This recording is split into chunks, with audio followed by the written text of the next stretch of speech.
make a copy. For you? Yeah. Yeah. Okay, Yeah. leave it in here. Already. Just don't- For vacation. No, I'm just waiting. I'd like to go permanent. Different headings, Love to go permanent. so I guess that's, I could live in Florida.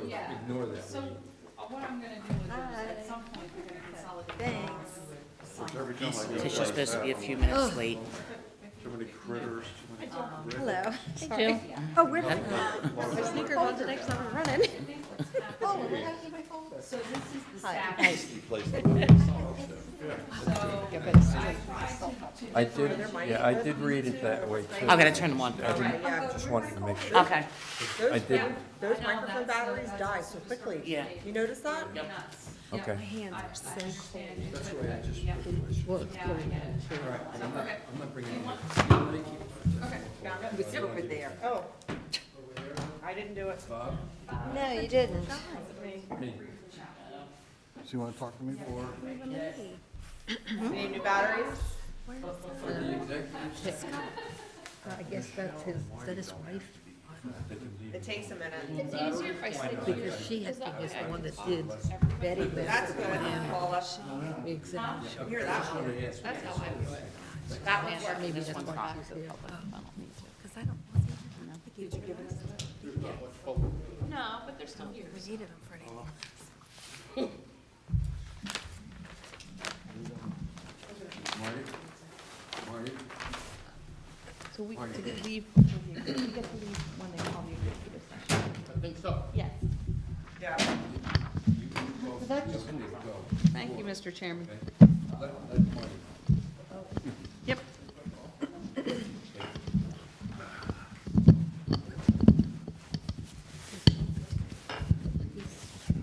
Don't know why I'm not getting the attachment. Oh, I have to turn that microphone on. Where's your husband tonight? At home, Mrs. Gilmore, nursing a Yes, dear. wisdom tooth. how are you? Yes. Fine, how you doing? Hanging in. I had that done I know it. years ago. It's glowing. It's not straight.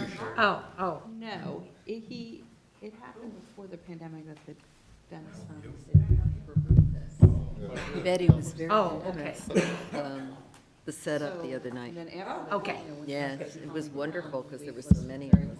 Okay, all right, well, let me go check things. Let me just make sure that the. So, yeah, in fact, There we go. tooth is bad, so. He's going to go to paint her. Okay. Milking it for sympathy, is it? Well, Where I did you mean, he's a turn that? man, so, yes. So that you could see that. No offense, everyone, all Okay. you men in the, you know, We're just missing I always say Tish. if men had to She's gonna give be about birth, 5 they minutes would late. have. He's up there. Be the end of civilization and everything. Cannot. Because he's, Actually see them. because he's nothing back. Mr. McKay is like perfectly behind you. I did not even know he was here. Oh, okay. No, I don't like, it's an effort to get up, so I don't sit down first. Yeah? We're all good? Okay, and do we have anybody online? Not as of right now. Okay. Call to order, please, so all rise for the flag salute. United States of America, and to the republic for which it stands, one nation, under God, indivisible, with liberty and justice for all. May I have a reading of the Sunshine Law, please? Notice of this meeting was published in accordance with the Open Public Meetings Act. Okay, and our standard announcement, there will be no new business after 11 p.m. I mean, no new business after 7:30 p.m., if I have anything to say about it. Roll call, please. Mayor McLaughlin, absent. Mr. McKay, Here. Mrs. Gilmore, Here. Mr. Tricoci, Here. Mrs. Baggio, Here. Mrs. Kelly, absent. Mrs. Tyndall, Here. Ms. Costco, Here. Mr. Kroll-Pfeiffer, Yes, here. Mr. Bradley, Here. Mrs. Conguglio, absent. Mr. Murphy, absent.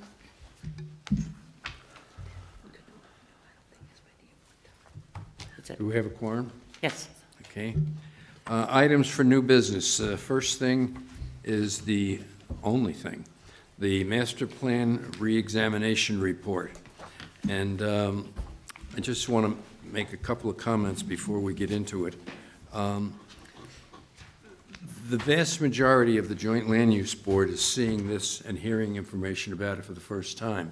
However, there have been a series of 3 or 4 meetings with some township people, some individuals in the community, and Mrs. Taylor from Taylor Design, who has done a magnificent job on this and is going to be walking us all through it. But Leila Gilmore, Paula Costco, Kathy Newcomb were at the meetings, and we also were fortunate to have several members of the public, one of whom is here tonight, Mr. Mike Wilson in the back, Janice Ludden and Tristan Silk were also here. If we just want to make a note that... Yeah. Okay, thank you.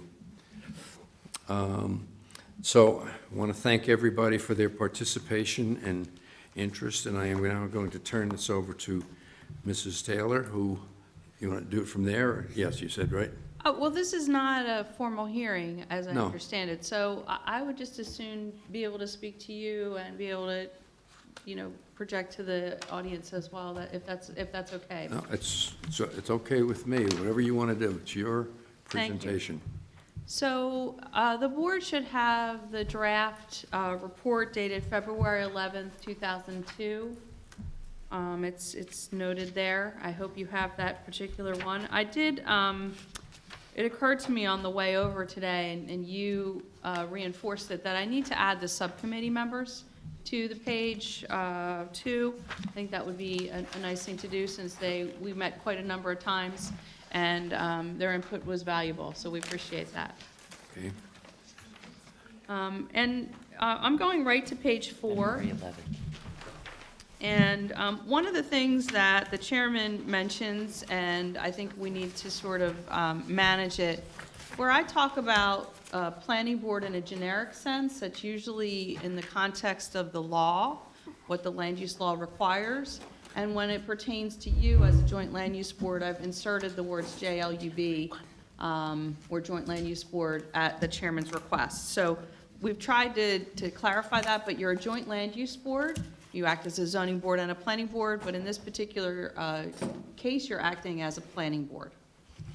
And for your use on the first paragraph, I think one of the things that it can't be stated enough, and I really appreciate Kathy, she's sort of excited about this, because we do this every 10 years, and as a professional, she has seen master plan implementation, and of Just course, lost her. you have as well. And it can be kind of exciting to say, oh, look, we talked about that, and this is what we're going to do Okay, about it. good. And so it can be a great little document. It's living, it's breathing. And I just want to talk about what master plans do, and they affect quality of life issues. Healthy environments, clean water, safe and reliable transportation and commerce, compatible land use, adequate public facilities, open space, recreation, and property values. The master plan provides a community focus by outlining development goals and objectives for the community, and identifying suitable areas for all types of land uses, as well as open space, environmental, historic, and cultural resources, transportation and complete streets, and community facilities and utilities. Most of all, the master plan provides a vision for the community as a physical, economic, social, and cultural level, which transcends time but is never static. So remember that. This is your document. It's not my document, it's your document. And you're welcome, your input is welcome.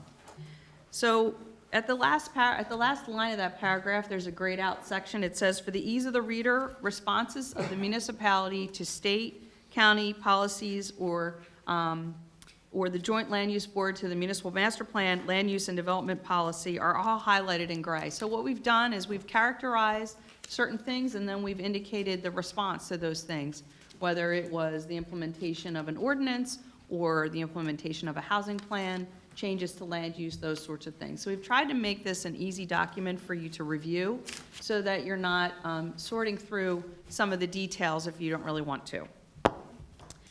So the law sets up the contents of the master plan, and I won't belabor those points, but in general, what you're doing is you're identifying problems, you're identifying what your previous plan said, you're identifying policies that may have come down or changes from the state, such as, for example, electric vehicle infrastructure. You're looking at your population and things like that, as well as then making changes and recommendations about the master plan. You're not actually changing the master plan per se, you're simply suggesting that there may be some things that over the course of the next 10 years you may want to accomplish with respect to your master plan. So I'm on page 5, and so a reexamination report analyzes the adopted master plan and any amendments, as well as the land use ordinances of the town, and it evaluates timely topics and trends. And I think one of the things that it's important to keep in mind is that you have a very robust planning history in Hainesport. And one of those things that you talk about are policy issues, evaluating development together with environmental resources. Clearly, you have a lot of wetlands areas and streams and corridors in the community.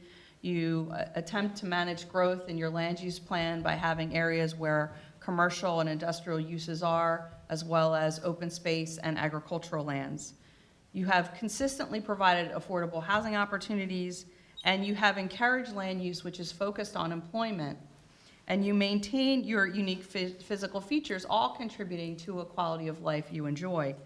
So the prior plans envisioned a balance between all these things, and but we're doing that within the context of our facilities, within our community roads, natural features, existing development, and available vacant land. So one of the things I want to talk to you about is on page 6. In 2010, your population was a little over 6,100 people, and in 2020, you were a little over 6,035 people.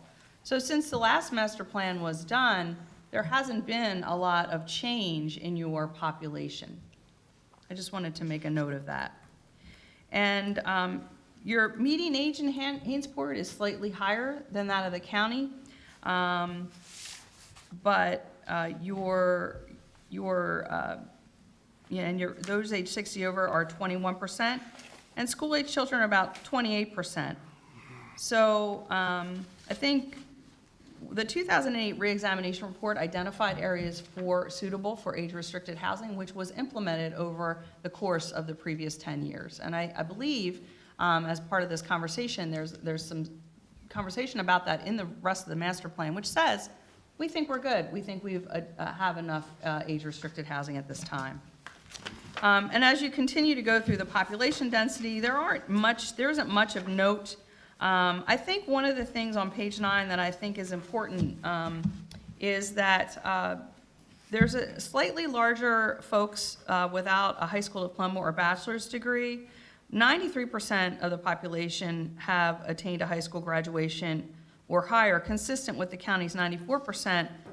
But I think it would be helpful to have some more idea about anyone undergoing technical and apprenticeship training available through the Department of Labor, and what, if anything, that the township can do to inform its residents who may not have higher education or completed a high school to take advantage of some of those opportunities through the Department of Labor and those sorts of things.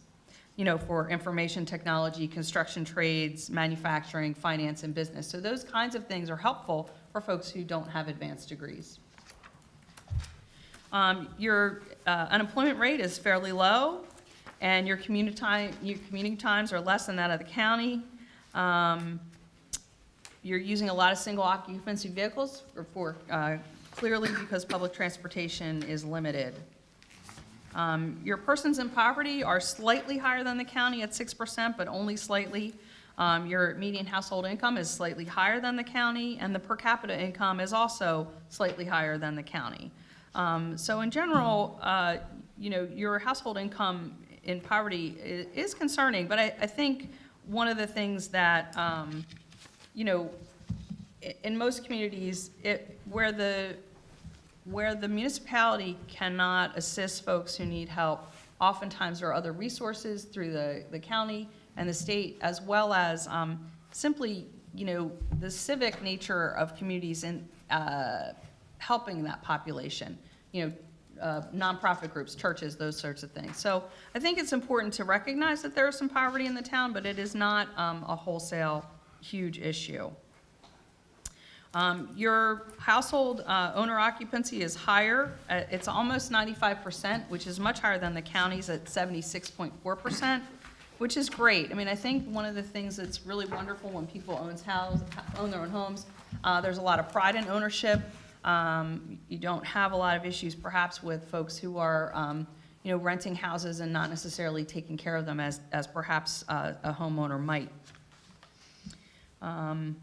Most of your units are single-family detached units. However, sometimes your housing costs are a little high. A little over 25% of your owner-occupied units are spending more than 30% of their income on housing costs. And again, 30% of renters pay over 30%. So that's a fairly normal problem in New Jersey, and that's one of the reasons why I think you've been so aggressive with your affordable housing in the past and continue to be.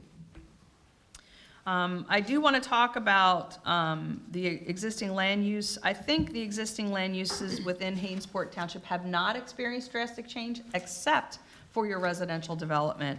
The chairman did note that the land area is less than it was noted to be in prior plans. We are utilizing what we call Mod 4 data, which is tax data. So we're assuming that there must be an error in that data at some point because clearly it's input by human beings, and so we're relying on that. So I think we should note that your agricultural lands has not shifted very much. It was 21.68% in 1987, 1989, and now it's not quite 19%. Your industrial lands has dropped slightly from 6.25% to 4.83%. Your commercial lands have increased from 1.68 to 4.55%. And your most notable increase, again, is the committed area to land residential, where it was about a little over 11% and is now almost at 33% of your land area. So we do have a land use map. It mostly shows existing land use, and I think I have it with me if anybody wants to see a larger version of that, but I don't know that we need to get into that at the moment. The state development and redevelopment plan, we characterize the planning areas. I think it's important to note that generally speaking, your developed areas follow the state development plan, and your policies are generally in line with the goals of the plan. We've talked a little bit. You have a draft plan for I'm on page 16 now. You have a draft housing plan, and you also have a settlement agreement. There has been a statewide transfer of development rights in this community, but it is now defunct. There was land that was preserved as a result of that. We were able to find that out through this process. The Permanent Extension Act conversation, clearly the COVID-19 emergency has been suspended. I think this is a fluid situation, so we'll amend that statement in there because of the change, but generally speaking, I think based upon the current understanding is that we may be faced with additional issues with variants and such that will spike, and we'll have the state and federal government will deal with it accordingly. We did add quite a lot of section about a master plan sustainability element, and that was largely because I believe Janice is her name. She commented about that. I think one of the things that we often don't understand, or the public doesn't often understand, is the amount of sustainability that is baked right into the zoning ordinance and the land use ordinance, the site development ordinances, with respect to stormwater management, with respect to your your flood rating, with your recycling plans, those sorts of things. And so we talk about that, and we indicate at some point there may be some interest in that by your environmental commission, and we'll get into that a little further on. So some of these things are policy issues, the time of application law, the water quality management planning, stormwater management requirements, these sorts of things. This is all information that the town addresses over time as they come down through the community, and the town is up to date with respect to their water quality management planning and their stormwater planning. There have been some slight rules to wireless telecommunications facilities. This is a point of information, and clearly staff and your professionals would have to be aware of these things. Renewable energy systems, there have been some slight rules and changes to those, and we characterize those. There are no environmental justice areas in the town of Hainesport. And the only thing we should talk about is the municipal land use law amendments, and that is with respect to when a land use plan is undertaken, the state has designated that a climate change vulnerability assessment is required. What we would say to that is, and we get into it further on, is that the county has a hazard mitigation plan in which Hainesport participates, and there are several recommendations in that plan with respect to blue acres and things like that, and again, I'll get into that in more detail. I think the main components to take away is, and I think in a small community such as this, your police probably know who your vulnerable population are. They know who might need help evacuating. They probably know where, let's say they're disabled, those kinds of things. So somebody who might need assistance in a smaller town like this, a parochial town, you would probably know who those folks are as a general rule. And if you didn't know, likely their family would call and they would say, we need help with mom or dad or whatever. So that's some of the things we're talking about with respect to vulnerability assessments. Just having a general idea about your community, which you all do. Then there's a conversation about the Cannabis Regulatory Enforcement Assistance and Marketplace Modernization Act of 2020. We talk about the classes of retailers, and at the bottom of the section on page 19, in general terms, the township decided to opt out, because if you didn't opt out, you were then subject to the rules of the commission. Quite a lot of towns opted out because the rules of the commission were not promulgated, and so the towns decided, well, we'll wait to see what the state says, and then we'll address them. And so a subcommittee was formed, consisting of the governing body, the planning board, municipal and professional staff, and community members. And the recommendation of that subcommittee to the governing body is that the township consider a Class 3 wholesaler, which obtains, stores, and transfers processed product, and Class 4 distributor, which transports and temporarily stores product. So those were the recommendations of that subcommittee, and we've talked about them there. Electric vehicle infrastructure is another component that is important to address. One of the things that it addresses is that they are now required to be accessory uses permitted in all districts. And then there are other rules required when certain kinds of development come in. They need to provide public or electric vehicle charging infrastructure in their parking lots and those sorts of things. There's also a requirement that the town consider areas where this could be a principal use, such as a gas station, right? So if you wanted to have an electric vehicle charging facility, it would have to have a place to be. And so we need to evaluate the ordinances and determine where that might be. And that will be something that will be done in the future. I'm on page 20 now.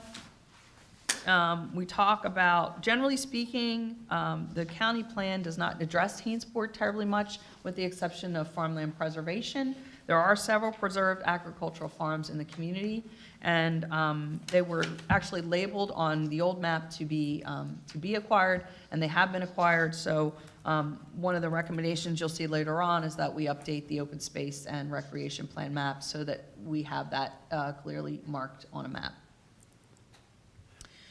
So one of the things that we're also required to do is evaluate adjacent municipalities, and your zoning is consistent with the towns of West Hampton, Mount Holly, Lumberton, and Mount Laurel townships. I don't think I need to belabor that point. And then the section 21, we get into the overarching goals of the community. If you look at A are goals outlined by prior reports. And I'll draw your attention to 2, which we've crossed out, which was to continue to develop a collector road from Route 38 to Creek Road, which you have accomplished, and continue to provide the opportunity for public sewer to existing neighborhoods, which again, you have accomplished. It was a water quality management requirement. And what we did with the subcommittee was we tried to talk about vision because it's important when you are considering your prior master plan and evaluating your reexamination report to say, well, what are our policy plans for the next 10 years? What are we interested in? So we're creating this vision for the community. And what we've done with the subcommittee is generate these 10 goals that we've consolidated some of the old goals and put them into a new format, and we've also amended some. Has anyone had an opportunity to review any of those? I would call your attention to do that. Make sure that you're okay with what those goals say. They're on pages 23 and 24. So I would ask that you do that prior to the hearing so that we can be sure that you're satisfied with those goals. So now we're going to get into land use. Land use, the 2008 reexamination report outlined 3 areas for land use as priorities, including agriculture, commercial, and industrial along the Route 38 corridor, farmland preservation, and age-restricted development. You know, the Route 38 corridor has been continuously identified as an area requiring government intervention, and you've done that through the local housing and redevelopment law, which you're all familiar with because you've evaluated those plans. Those offer financial tools and encourage investment. So this has resulted in the development or the planned development of several facilities, some of which are constructed as of today.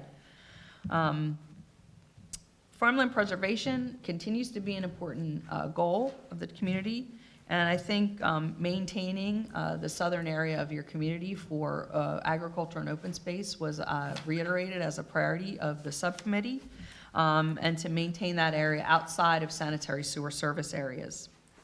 And it's located basically between Mount Laurel and Lumberton townships. Age-restricted housing has been incorporated into your plans, and we note that we think that the Joint Land Use Board is satisfied with the needs, that the needs of the population have been satisfied.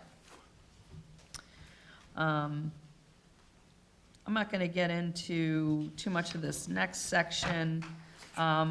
What I would say is that with respect to on page 25 of the land use plan, there are a few areas that we note to be changed. There's a small block of homes that were built sometime in the mid-1800s that are zoned commercial, which are zoned commercial, and we'd like to zone them residential so that those folks can maintain their homes in an appropriate way.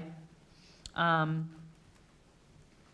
think we will have to talk about public vehicle infrastructure, and we don't think that any of these constitute a major amendment to the land use plan. The housing plan has largely been addressed. There have been ordinances adopted and changes to the land use plan as a result of those. There are optional master plan elements which Hainesport has, including circulation, community facilities, recreation, conservation, utilities, historic inventory elements. So a lot of these are old, and they should be evaluated to be in conformance with New Jersey Administrative Code. And the example I'll give you is the Green Acres, the open space plan. There are a series of requirements and one of the most important being that it's clear when land has been acquired using state and municipal and even county funds, so that when a title search is done, it shows up on a title search. And so it's important to the DP that they have that list that is current and reliable. And so I think it's important that we evaluate that list and make sure that we have all our I's dotted and our T's crossed. Oftentimes, if the DP does not get this kind of information, they can get a little irritable about that, and they'll say they won't give you money. So it's best if we try to comply with the current standards. With respect to circulation, it talks, the master plan did not necessarily consider pedestrian and bicycle circulation or accessibility requirements. The 2002 and 2008 reexamination reports identify the need for bicycle and pedestrian routes, but there's really no mapping or plan of where those would be. And we think that it would be helpful if there was some ability to generate a map, so that as the planning board is evaluating things, or the governing body is evaluating improvements, such as sidewalks or roadway widenings or roadway improvements, that they can incorporate this mapping into their engineering plans. One of the things that I rely upon, there's a New Jersey DOT map of bicycle circulation, and they talk about where it's safe and where it's not safe. That's at the bottom of page 26. You have a small portion of Creek Road from Chase to Easton Way is classified as mostly suitable for on-road cycling. So that's your best on-road cycling you have. So I think it's important that we try to fix that. It's tiny, right? You're all laughing because it's a teeny tiny little space, yeah. And we talk in great detail about average daily trips, and one of the reasons that we did that was we thought it was important to give the planning board and the governing body a little bit more information about where it might be appropriate to put charging infrastructure in your community, say certain zones along Route 38, 541, things like that, so that you can sort of identify where those places might be and implement that policy perhaps in the next year, so that you are consistent with the state policy plans. We do make recommendations with respect to that. So we suggest generating a pedestrian and bicycle plan, which would connect community facilities such as this, open space, commercial areas, as well as neighborhoods. Also, identifying these public electric vehicle infrastructure. And then one of the things that the master plans hadn't really addressed in any of the circulation plans were your freight railroad, which is clearly a vital part of Hainesport and has been for quite some time. And so we think that should be addressed in a plan, because clearly there are users. I see that train go by, I hear it go by, and it's a very vital part of your community. So it should be addressed, just the same as if you had an airport. The utility service plan,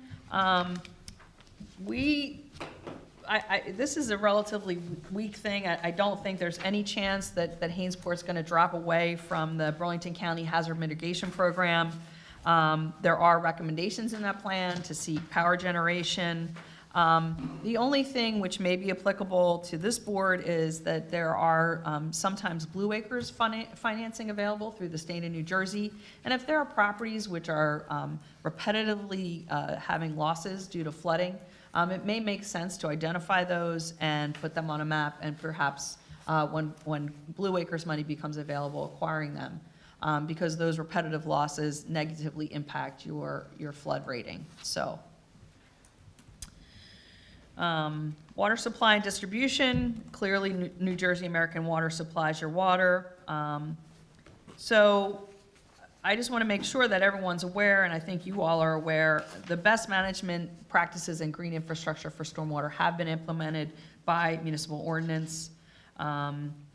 The sanitary sewers area, of course, we talked about that, has been continued as envisioned by the plan. You participate with the county recycling program, and you have waste disposal. I'm now on page 29. This is about community facilities and recreation. And some of those, as the chairman correctly points out, is that some of these are somewhat repetitive, but I think what we can do is we can combine some elements so that we're trying to be efficient and, talking about community facilities and recreation, open space, and circulation in the same map would be helpful, I think, to staff as well as the governing body.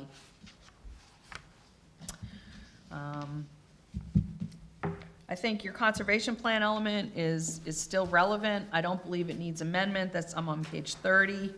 I think it's something that should be utilized when sites are being evaluated, particularly for affordable housing. We've noticed in a number of communities, often the only land that's left is land that may be subject to occasional flooding. And we're somehow placing affordable housing in areas that are flood prone. And so we really need to be very careful of that, because we don't want to saddle affordable housing or any housing with cost. The economic plan element, I think it's important, and clearly the pandemic allowed outdoor dining, and where capacity will increase, it may make sense to evaluate those standards and allow them with some minor changes so that you are accommodating parked vehicles as well as outdoor dining in a fashion that can be accommodated. We go a little bit into the historic preservation plan element, and the reason that we did that for two reasons. The first reason was 2024 is coming up really quickly, and you're going to celebrate your 100th anniversary in 2024.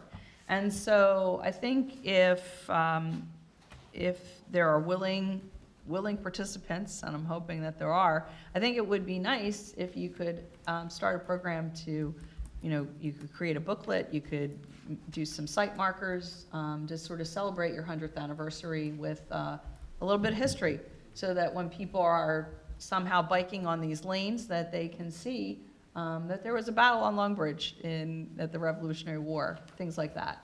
So, Can I interrupt you? yes, Number one, yeah, I personally have gone into third grades for about 15 years and talked about the names of Hainesport and some of that history. So that has been ongoing. Number two, there is another woman and myself who are working on some of the history. I got a call yesterday about two businesses in town that the plumbing supply on 38 has been in business since 1948. And I think they do seating or thing, it's right near the Marne Highway Bridge. They've been in business, I think, they're gonna get me a date. This person has been working on that. The other thing that's going on is I have asked to be put on a group that is going to go into more detail with the 100th anniversary. But I have information, I have a whole lot of information on the houses that you talked about being marked as a possibility. Richard Pedlow did a history of Hainesport and his whole section on the historic houses. How far back do you think we should recognize the houses? 1700s, 1800s?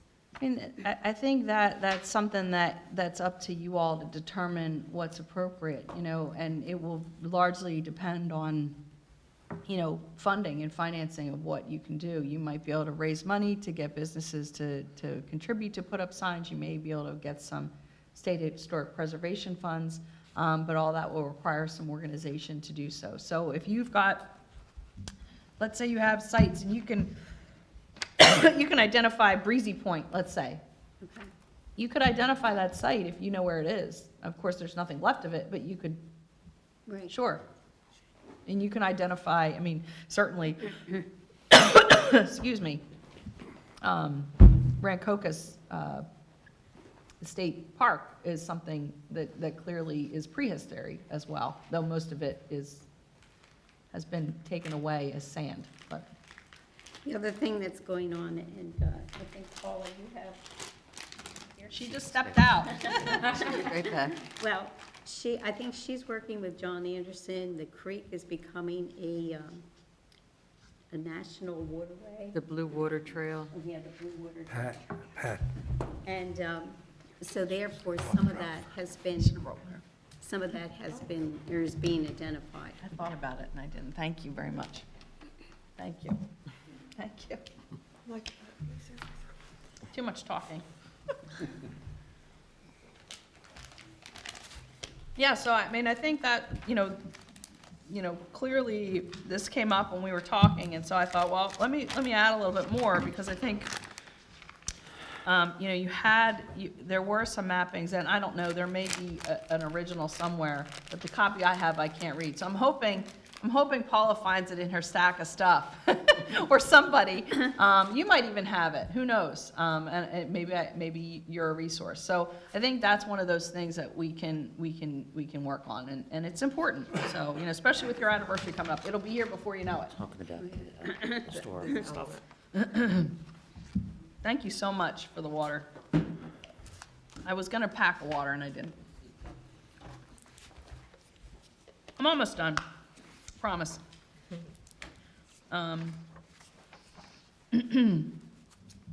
So, a lot of this is about this open space agricultural preservation plan and targeted acquisition map. The last thing that I think we should talk about is, well, there are a couple things, so I'll keep going. I'm on page 34 now. And again, Janice was talking a lot about sustainability, and she talked about it a lot in the context of adjacent communities and how they manage it. I mean, I think the thing in Hainesport is that you may or may not have enough volunteers interested. So it really will be a matter of seeing if you have volunteers who are interested in a green team kind of idea or a sustainability team.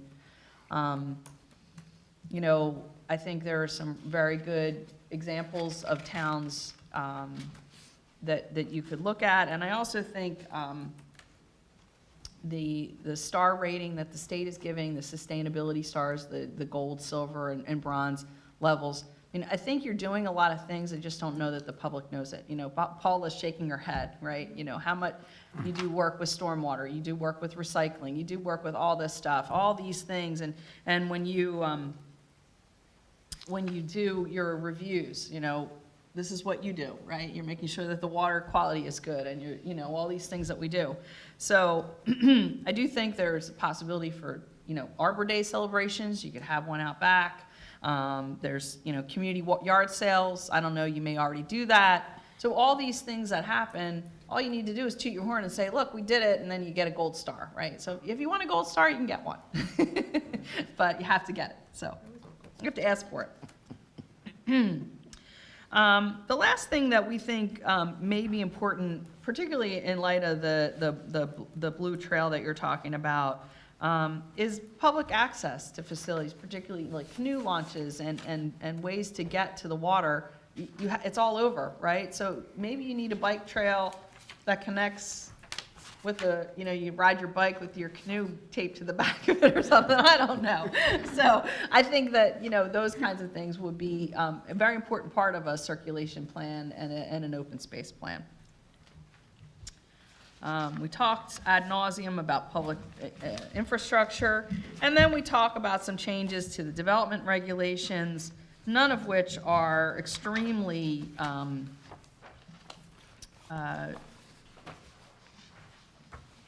radical or anything. There's some conversation about adding definitions about cannabis and where it can be warehoused and distributed, the electric vehicle infrastructure, accessory structures, and these came from Kathy with regard to fences and pools. There were some non-conforming uses. And then some, there are quite a number of duplex and two-family dwellings in your R2 district. And one of the things we talked to Kathy about, and I think with the subcommittee, is that when you have these kinds of facilities, if you want to put a structure out the back and put a kitchen on, that becomes very complicated. And then you got to pay for Bob, they got to pay for me, got to pay, it just gets really expensive. And so here you are taking folks who live in an older home and they're trying to fix it, and you've made it more expensive for really no apparent reason, right? So thinking about ways to help people so that if they want to make improvements to their home, that it's not quite as difficult to do so. And then you'll get a new zoning map at some point. There's a very long conversation about all your redevelopment plans. I don't think I want to get into that. I think you're all very familiar with those areas. There's the existing land use map, which really just is a reflection of the zones we talked about, and I have one in my bag. And the only thing I would ask that y'all do is, the reason it's marked as draft is so if you have any comments, if you have any suggestions, you want to add anything, it's the whole point of this is to get a conversation started and to get your creative planning juices flowing, as it were. Yeah, just want to make it, for the record, we did distribute this to the board when, 2 weeks ago? Yeah. Electronically. Great, yeah. For prior review. And we are still moving forward with public hearing at next meeting for this, correct?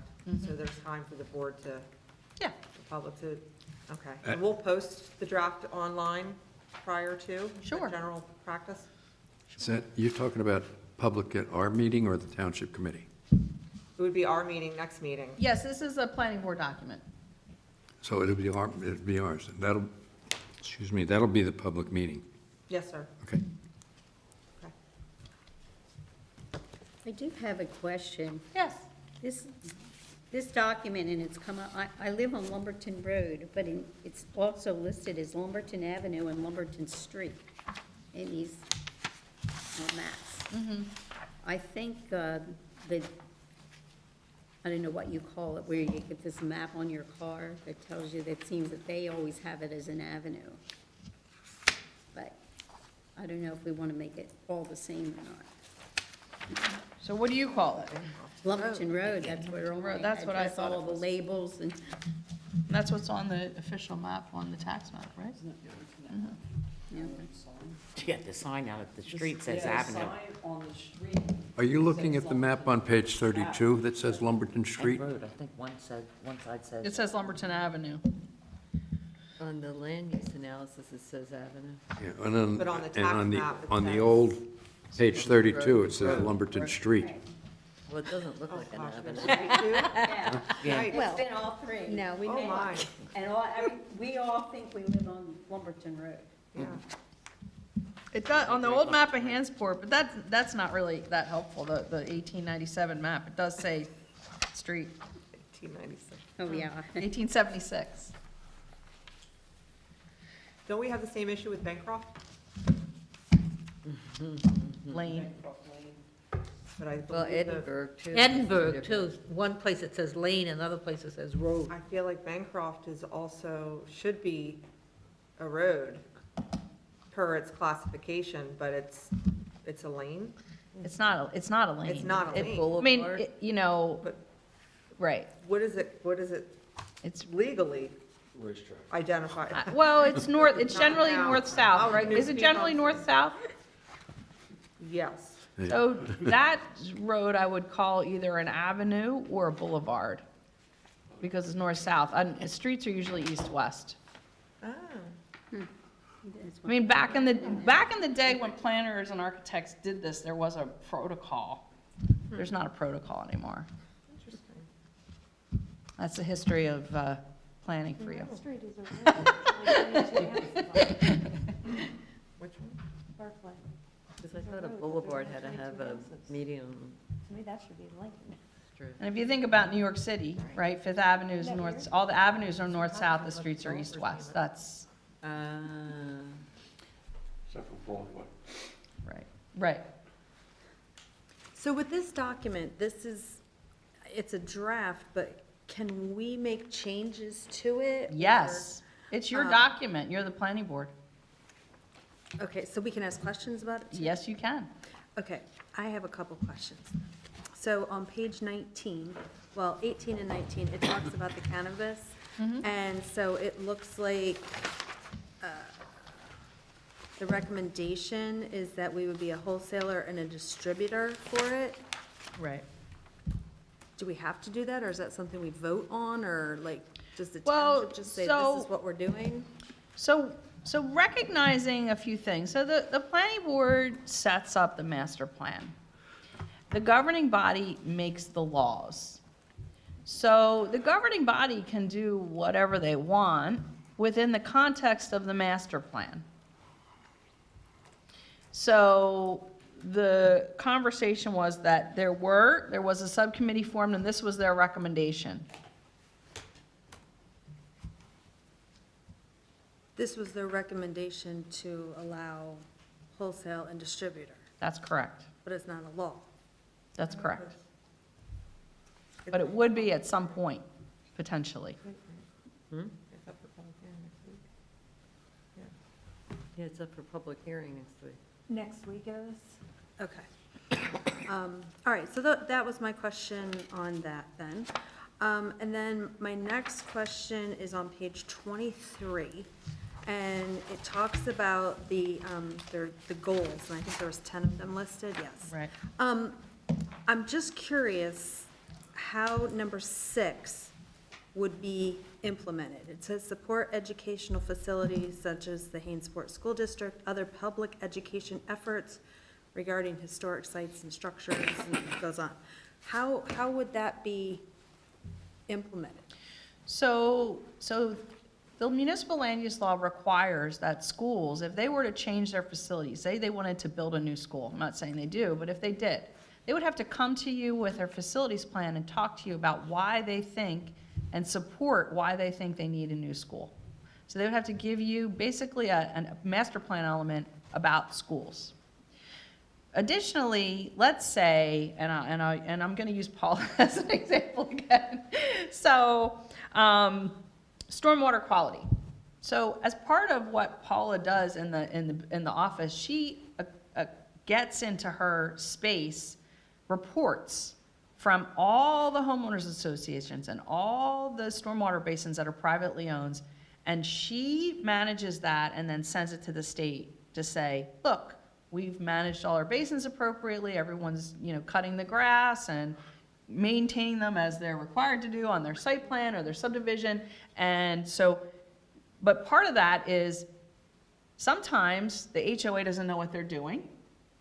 And sometimes the engineer or the administrator needs to go and say to the HOA, you need to do X, Y, Z, you haven't done it. So that's part of the role of the government here. I'm sorry. That's okay.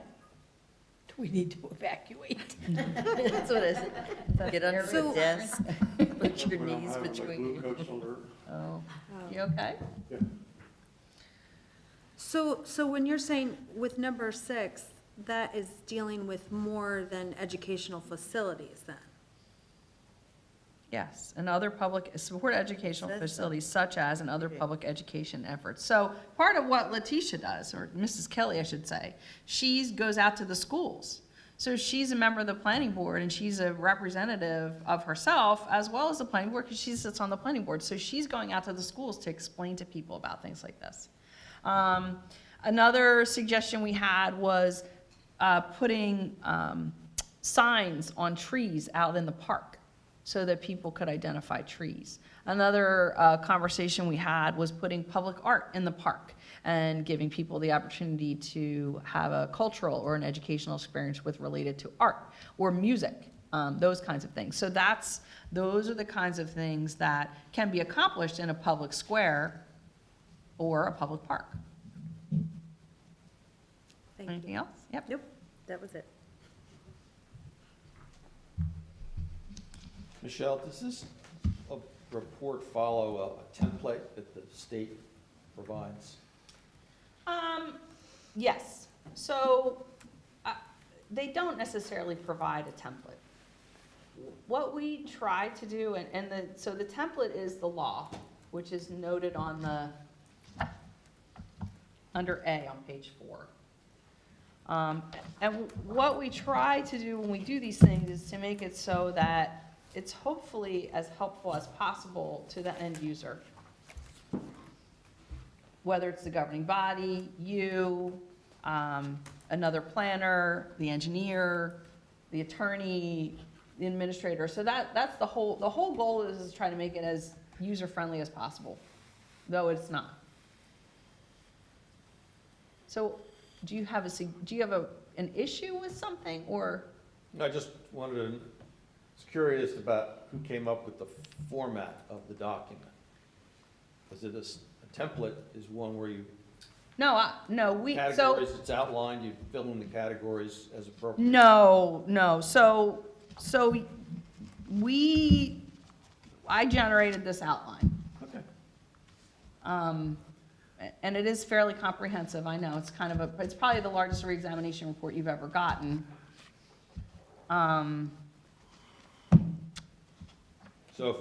if we went over to Trenton and looked at their document, it wouldn't follow this format necessarily. If we went to Mount Holly or we went to Moorestown, they might have something that looks completely different than this. So Well, it's probably closer to Moorestown than it is to Mount Holly, I would say.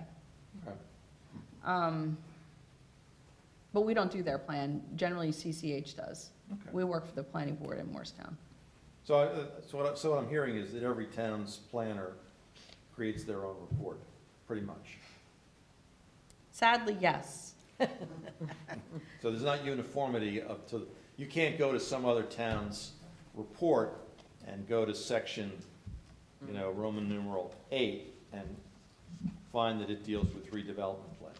It might or it might not. Well, it only would if there are redevelopment plans. So yes, they're required, so part of it, and let's go to page 4 and we'll try to boil that down. So, the major problems and objectives relating to land development in the municipality at the time of the adoption of the last reexamination report. So your last reexamination report talked about certain things, such as, and the two examples I'll use are Bancroft Lane, the implementation of SAME, and expanding sanitary sewer service to all existing residential that you could. So what we do is we take all those documents and I glean them and I pull out problems and objectives. So then we talk about if they've been satisfied or not satisfied, which is B. And then this C is a lot of language to say. Assumptions, policies, and objectives. So we looked at all the population data. We looked at the housing data. We looked at the state policies that came down from them because they, as they often do, they're like, hey, you need to do this, Paula, because we want you to do it because we're not doing it, right? She's shaking her head. So that's what all that conversation is about, all that state stuff. It doesn't just have the state plan policy map in it, it has everything, the cannabis, the electrical vehicle infrastructure, everything that came down the pike from the state that said you need to do X, Y, Z. And how we responded to it. We did X, we did Y, and we did Z, right? We implemented the green infrastructure. We implemented the stormwater rules. So then it goes, the specific changes recommended for the master plan or development regulations. So we actually separated this. So we have one section for the master plan, and then we have one section for the development regulations. And then the last one, E, or the second to last, is incorporation of redevelopment plans. So we put all those summaries as best we could of the redevelopment plans. Okay. Thank you. Okay, so, and then the last one, F, is the clearly electrical vehicle infrastructure has deemed to be extremely important by the state of New Jersey, so much so that they made it its own separate section, which we did. So yes, there is a template. Is it clear? No.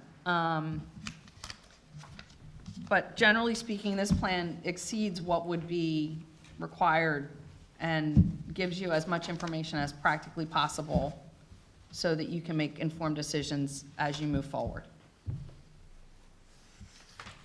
Fine. But it's safe to say the content of the reexamination is somewhat fluid across other municipalities in terms of the things that it addresses per the law, what the law requires it Right. to address, but specific to our town. And Right. then our optional elements are our optional elements. It doesn't mean Lumberton has the same optional elements as we do. That's correct. Right.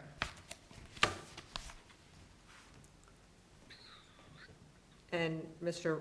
Reagan was here for 30 years and was involved with how many of our reexams? How many of Hainsport's reexamination reports? And he Right. did, the master plan was the 1996, that one,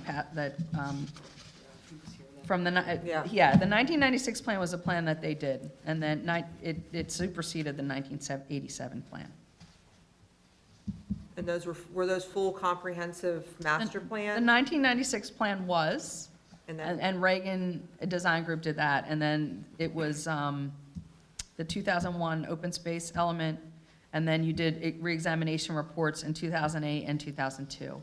Now, sometimes, and I'll use an example. Sometimes a town might say, we're going to do a reexamination report, and we're gonna examine our land use, and we're gonna make a specific change to land use as part of a reexamination report. And I believe that may be some of the things that happened in 2002 and 2008, why they were so close together. well, was it the 6-year requirement at that time? Yeah, but I think there were recommendations about land use changes. And so typically, and one of the things that I'll talk about, and I'll give you an example, the blocks and lots we talk about, and I can pull them out on the map.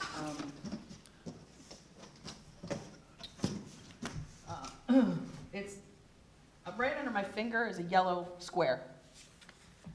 It's existing land use, they're residential, they were built in the mid-1800s. They've been zoned commercial for quite some time. However, they have not converted to commercial because they're residences and people live there. And so somebody, in order to convert it to commercial, would have to purchase all of them, demolish them, and build a business in the middle of this block, which doesn't make a whole lot of sense. So we recommend in this report that they get rezoned back to the R2 zone, which is north of them, and what they were before that road came in, before that, that slip lane off of 38 came in. So one of the things that we don't have to do under a reexamination report is that we don't need to notify people within 200 feet of the property owners that we're rezoning them. If we were to do that in a new land use plan, we would have to. Now, there's no downside for them to be rezoned as R2. It's actually a benefit to them. So there's no concern that you're not actually removing rights from them, you're actually giving them rights that they didn't have previously.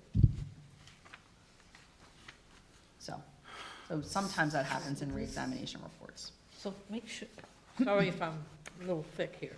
So the 1996 master plan, which I admittedly I have not seen, the 1996 master plan is still the master plan. That's correct. And this is simply a reexamination of where we are today relative to That's that correct. plan and what issues have taken place and so, Right. so that base is still there.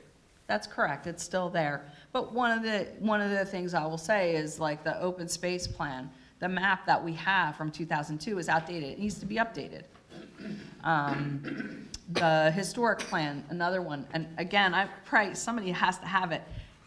I can't read it, I cannot read it. Drives me crazy that I can't read it. And I use the plan, I use it sometimes when I do reviews.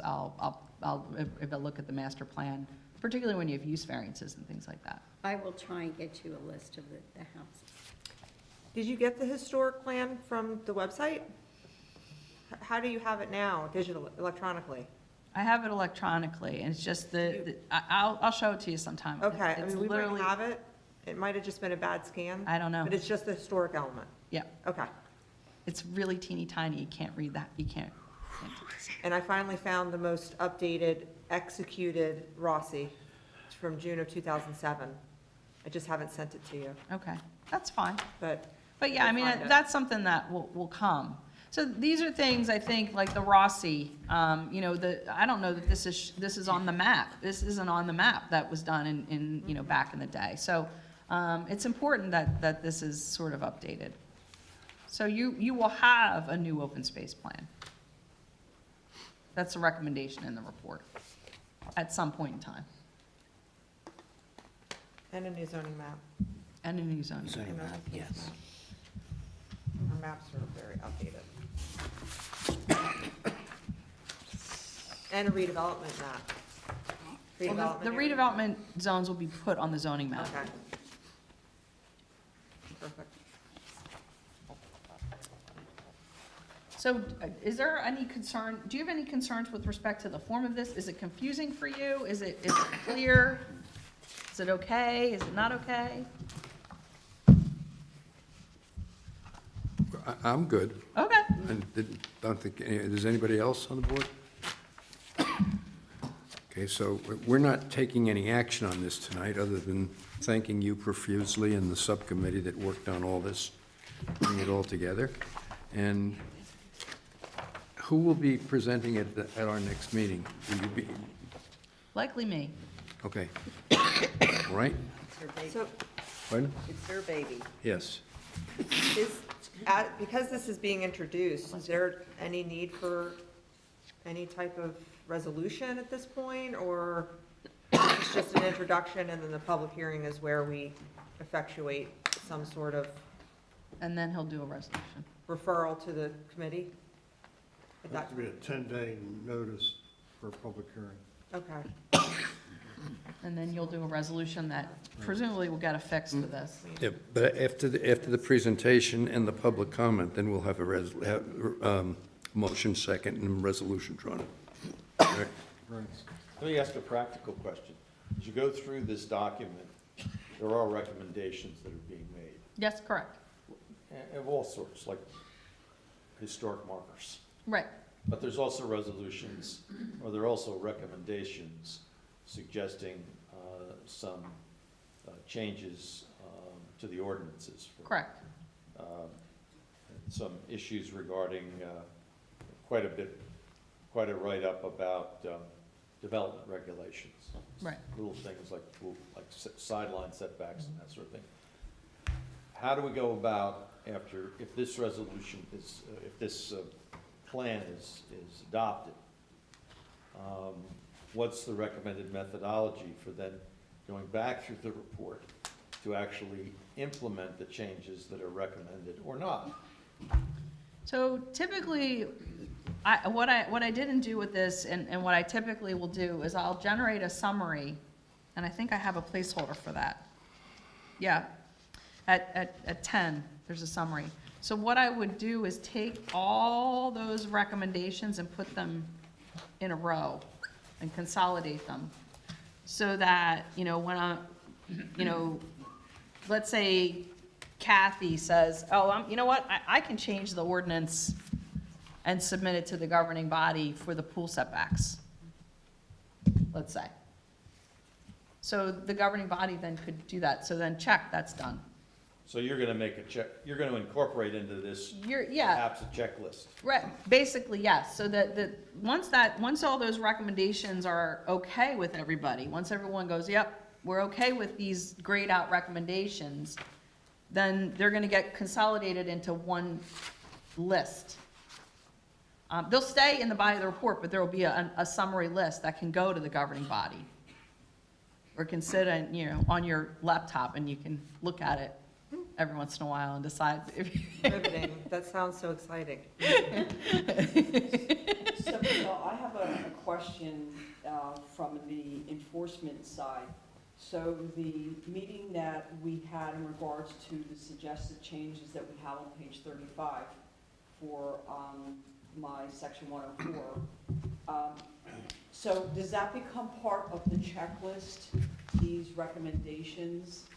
And then if they get approved then do they then go into the change into my zoning ordinances? Yeah, well, what would happen is that the ordinance would have to be generated, and the governing body would have to adopt it. So oftentimes this requires a champion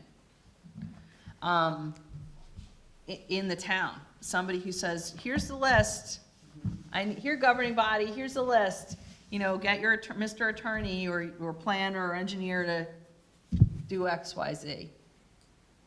The reason I ask that is because I know when we met, these were the several, I think we have 3 or 4, that were really my objective over the many years of being here.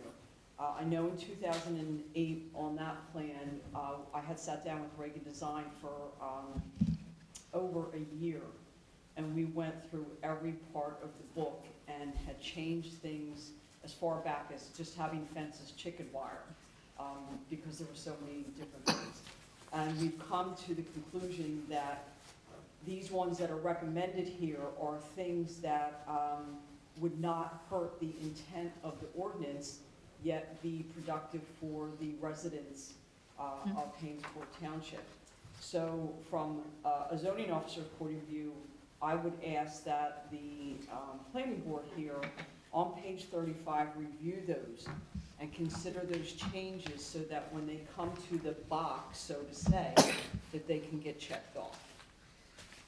Yeah, so really that's gonna be the governing body, So, and I'll use an example, like when we work in Pinelands towns, a lot of times, they won't accept a master plan reexamination report until you give them the ordinances. So the Pinelands Commission will defer approval of this document until you send them the actual ordinances. So as part of this project, you know, maybe in July, we have a code that said we change the pools and the fences, we use as an example. Or we change all those residential units that are in the commercial zone into the R2 zone, you know, in July. And, you know, and you sort of chip away at it, and those ordinances will come back to you for consistency review from the governing body. So that's generally how we do it, and it could take anywhere from, you know, 6 months to 10 years. I mean, you know, because some of these things are master plan elements that you're gonna have to decide when you're gonna do it. So we just did a complete codification, but chapter 104 was not included in that codification because it's the largest ordinance that the town has, and you guys were tasked with reviewing it on top of this, so it actually was, it worked out well that that was not part of the codification. Right. And now we can just focus on chapter 104, which I did give to the department to review. The zoning office, it's perfect timing, Yeah, and that can be done in one ordinance. right. But it's gonna take a while because it's at a very, if you ever looked at chapter 104 in our code, it's Welcome enormous. to my world. Enormous. It can't be as bad as the Pinelands town. It's not, No, it's not as bad as the Pinelands towns. Correct. So not only are we checking off these 5 boxes, but, you know, there might be other boxes that need to be checked off, and we should look at it globally one time and do it all at once. Yeah, I mean, that's why, you know, I met with Kathy, because I wanted to make sure that we sort of got as comprehensive a list as possible of things that needed to change. Yeah. Yeah, definitely, thank you. Yeah. We beat that to death? We're good? Well, the devil's in the details, you know, these things are awesome, but a lot of times they'll sit on a shelf, and if nobody does anything with it, No, then they we're- just sit on the shelf and they get No, dusty. So I thank they're you again useless, for- You basically. re-examine it 10 years from now. They can be very useless, you know? Yeah, it's all about implementation. Well, thank you again for that, Yep. and we'll look forward to the next meeting and moving forward with this. Thank you so much. Okay, good job. Okay, number 7 on our agenda, the minutes of 2 meetings. The first one, I need a motion and a second to accept the minutes for the January 5th regular meeting. We did the reorganization at the last meeting. So that's the first one. Do I have a motion and a second? I make motion that we accept the minutes of the January 5th, 2022 regular meeting. Okay, second? Second. Okay, Any questions on the motion? Roll call, please. Mrs. Kelly, Yes. Mrs. Baggio, Yes. Mr. McKay, Yes. Mrs. Gilmore, Yes. Mrs. Tyndall, Yes. Mrs. Costco, Yes. Mr. Krollpfeiffer. Yes. Mr. Bradley is, oh, he was absent at the meeting. That's right. Correct. Okay, thanks. Next one is Resolution 2207. I'm sorry. Minutes of the February 2nd meeting. Need a motion and a second for acceptance. Make a motion, to accept the minutes? Okay, second. Second. Okay, any questions on the motion? If not, roll call, please. Ms. Costco, Yes. Mrs. Kelly, Yes. Mr. Bradley, Yes. Mr. McKay, Yes. Mrs. Gilmore, Yes. Mr. Jacochi, Yes. Mrs. Baggio, Yes.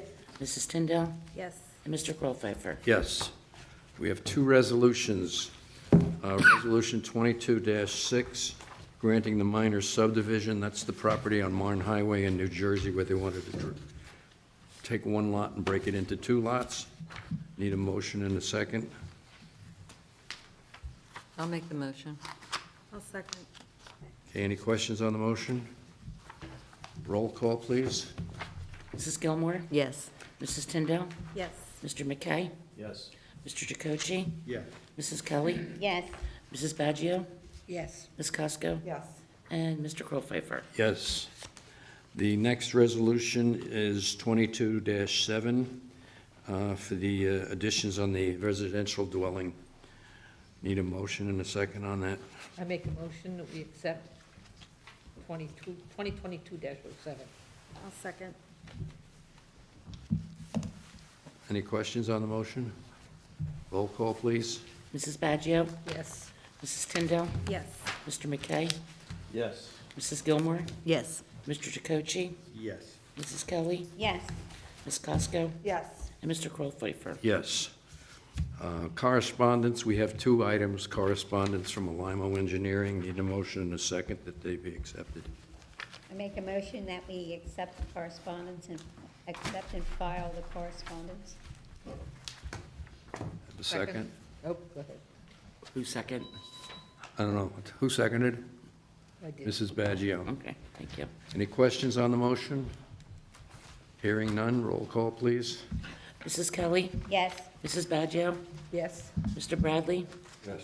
Mr. McKay, Yes. Mrs. Gilmore, Yes. Mr. Jacochi, Yes. Mrs. Tyndall, Yes. Ms. Costco, Yes. Mr. Krollpfeiffer. Yes.